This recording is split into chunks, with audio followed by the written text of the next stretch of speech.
My life has always been difficult. I've certainly had a difficult life. I preach to the people who follow me that as a man, trauma and difficulty is extremely important because it's the building blocks for mental fortitude and physical fortitude. I'm very, very happy that my life has been difficult because it's impossible to become a capable man or a man of my capability without struggling with facing serious adversities, without trying to overcome often insurmountable odds. I grew up in south side of Chicago. I'm obviously a person of color. I was bullied in school to a degree, and my father always taught me to stick up for myself. I was never allowed to run and cry to authority.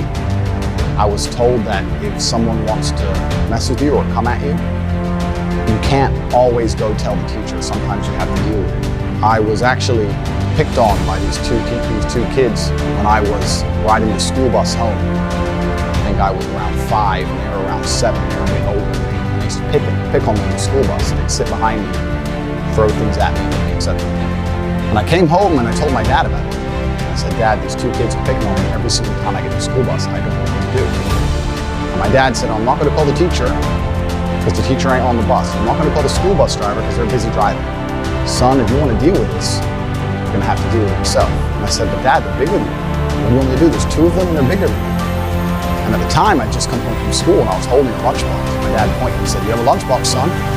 Weeks had passed. It was a few weeks. They kept picking on me, and I felt myself sitting there getting more insecure and the rage was boiling inside of me. And one day, one of them slapped me in the side of the face from behind. I was sitting on the chair.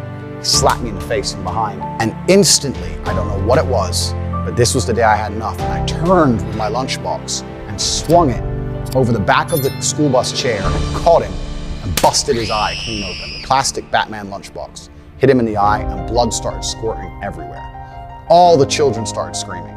And as I did this, the bus had just come up to a stop. It was a few stops before my stop, but it had stopped. And as the bus stopped and the screaming happened, I just got up and I just ran off the bus and ran home. I've never run so fast or so far in my life. I was full of adrenaline. I just ran. When I got home, I had blood on my clothes and my dad looked at me.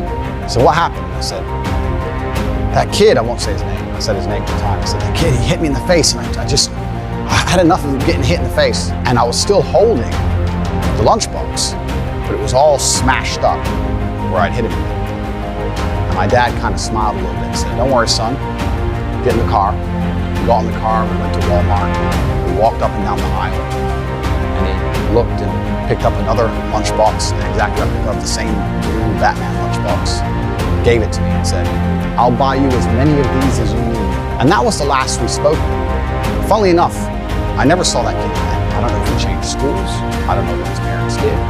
But I never saw that child again. Even from a very, very young age, I was taught that going to authority and crying and hoping someone else is going to fix your problems is not the way a man should conduct himself.